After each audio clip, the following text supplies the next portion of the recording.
بسم اللہ الرحمن الرحیم۔ السلام علیکم پیارے دینی اسلامی بہن بھائیوں، ماؤں، بیٹیوں، میرے چینل اسداللہ میں خوش آمدید۔ دعا کرتی ہوں اللہ تبارک و تعالیٰ آپ کو اس دنیا کی تمام خوشیاں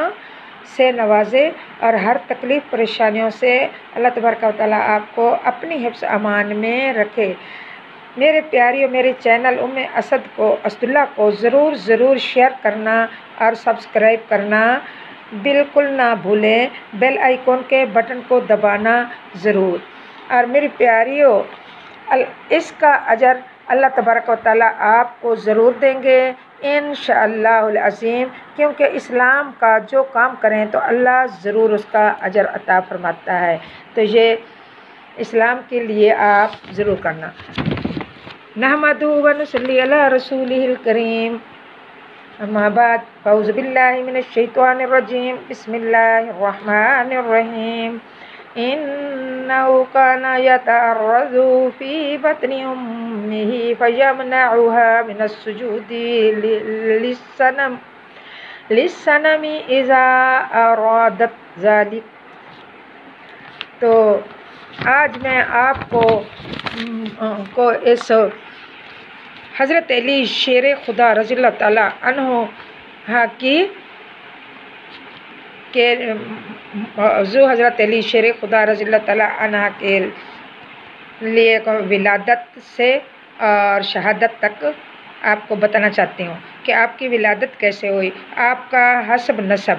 آپ کی والدہ حضرت علی شیر خدا رضی اللہ تعالیٰ عنہ کی آپ کی والدہ کا نام فاطمہ بنت اسد ہے اور والد کا نام عمران اور کنیت ابو طالب تھی، اور آپ کعبہ میں پیدا ہوئے۔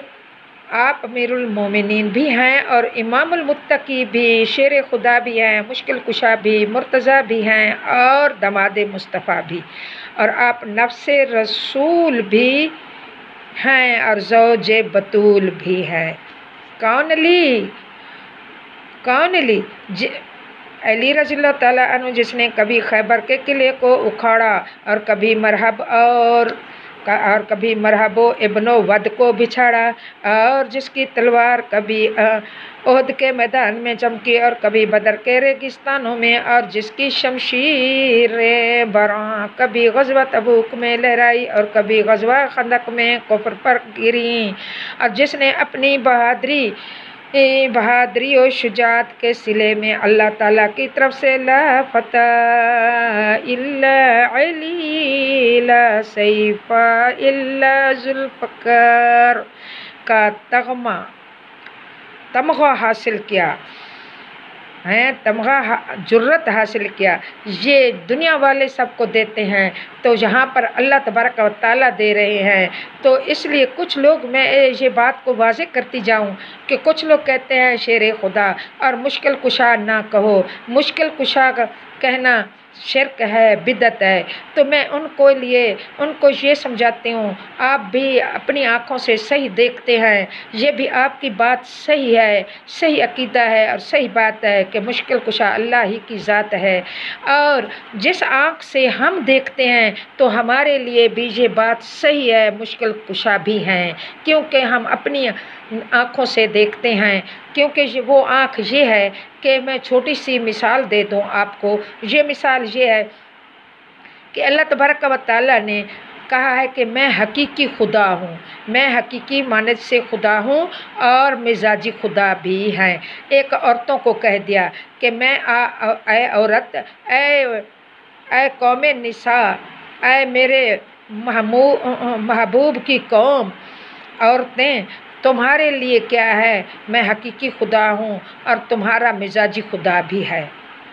کہ ایک عورت کو مثال دے دی۔ تو اگر سجدہ میں نے اس لیے نہیں دوسرا رکھا، اگر میں دوسرا سجدہ رکھتا تو عورتوں کے لیے خاوند کے آگے سجدہ رکھتا، کیونکہ خاوند مزاجی خدا ہوتا ہے۔ کس لیے مزاجی خدا بتایا؟ کیونکہ وہ کما کر روزی دینے والا ہوتا ہے، کما کے کھلانے والا ہوتا ہے۔ تو اس آنکھ سے دیکھیں تو جو کما کے باہر سے تکلیفیں برداشت کر کے اندر آ کر دیتا ہے تو ایک مزاجی خدا بن جاتا ہے۔ تو اس نظر سے دیکھیں تو مشکل کشا بھی شیر خدا بھی ہے، کیونکہ انہوں نے ہر مشکل، حضرت علی نے مشکل کشائی اس لیے ہم دیکھتے ہیں، اس لیے کہتے ہیں مزاجی خدا کی نسبت سے مزاجی مشکل کشا بھی تو ہیں۔ مشکل کشا حقیقت میں اللہ ہیں اور مزاج میں علی ہے، کیونکہ علی مزاج میں ہے۔ اگر اللہ نے سجدے کا حکم نہیں دیا، اگر دیتے تو ہم پنتن کو اور مصطفیٰ سرور کائنات کو ضرور کرتے، کیونکہ اللہ نے ہمیں سجدے کے لیے منع کیا تو اس وجہ سے ہم نہیں کر سکتے۔ تو اللہ کے ہر احکام کی ہم ضرور پابندی کرتے ہیں۔ تو مشکل کشا ایک مزاج کے لیے یہ ضرور ہے کہ جن کی تلوار احد کے میدان میں چمکی اور کبھی بدر کے ریگستانوں میں، اور کبھی جس کی شمشیر براں کبھی غزوہ تبوک میں لہرائی اور کبھی غزوہ خندق میں کفر پر گری، اور جس نے اپنی بہادری شجاعت کے صلے میں اللہ تعالیٰ سے ایک تمغہ جرت حاصل کیا، تو وہ کون ہے؟ وہ علی ہے۔ تو اللہ کے اور غیب سے جب یہ میدان میں لڑ رہے ہیں اور خیبر کا قلعہ اکھاڑ کر رکھ دیا تو اس وقت مشکل کشا بھی ہیں۔ قلعے کو اکھاڑ کر رکھ دیا تو آواز آئی لا فتح الا علی لا سیف الا ذوالفقار، یہ اللہ نے تمغہ جرت دیا، یہ تمغہ اللہ کی طرف سے ہے، نہ کوئی سرکاری بادشاہ کی طرف سے ہے، نہ کوئی دنیاوی بادشاہ کی طرف سے ہے۔ جب اللہ کا تمغہ دیتا ہے تو ہم کیا مشکل کشا کیوں نہیں کہہ سکتے؟ یہ کس کے لیے ہے؟ کون علی ہے؟ وہ جس نے ہجرت کی رات محبوب خدا علیہ السلام کے بستر پر اس رات پر شدید امتحان تھا، اور اس رات نبی کے بستر پر سونا گویا تلواروں کے سائے میں سونا تھا، اور موت و ہلاکت سے دست بدست جنگ تھی۔ مکہ مکرمہ کے نامور مشہور قبیلوں کے بہادروں کا مقابلہ تھا، ہر لمحہ جان جانے کا خطرہ تھا، اس لیے کہ کافر پورے ساز و سامان کے ساتھ نبی کریم صلی اللہ علیہ وسلم کو قتل کرنے کے اٹل ارادے سے آئے تھے، مگر چونکہ حضرت علی رضی اللہ تعالیٰ عنہ بھی ایمان کے گراں تھے اور عشق رسول میں سرگراں تھے، اس لیے پیغمبر کے لیے بغیر کسی تعمل کے اپنے آقا مولا کے بستر پر سونا منظور کر لیا، کیونکہ وہ جانتے تھے کہ نبی کے حکم کے بعد سو جانا ایمان کی توہین ہے، کیونکہ نبی نے حکم دیا اور ان کے حکم سے میں نہ سوؤں تو میرے ایمان کی توہین ہو جائے گی۔ آپ کو یہ پتہ تھا۔ نزہۃ المجالس جلد نمبر 2 صفحہ نمبر 210 میں حضرت علامہ صفوری رحمہ اللہ علیہ امام نصفی کے حوالے سے لکھتے ہیں کہ حضرت علی کی قبل از ولادت کے بارے میں لکھتے ہیں، کیونکہ آپ کی ولادت إنه كان يتعرض في بطن أمه فيمنعها من السجود للصنم إذا أرادت ذلك، کہ آپ کی والدہ بت پرست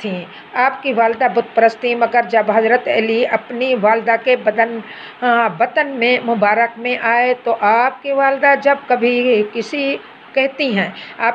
کہتی ہیں جب کبھی کسی بت کو سجدہ کرنے کا ارادہ کرتی تھی تو حضرت علی روک دیتے تھے، تو ایسے محسوس ہوتا تھا جیسے کوئی بچہ کھڑا ہو گیا ہے اور مجھے جھکنے نہیں دیتا اور میں کبھی نہیں جھک سکی۔ تو کون علی؟ وہ علی ہیں، یہ علی کی شان ہے، مگر کیسے علی ہے؟ مکہ مکرمہ کی اونچی اونچی بلند پہاڑیوں کے دامن میں اللہ کے گھر خانہ کعبہ کے ارد گرد عرب کے مشہور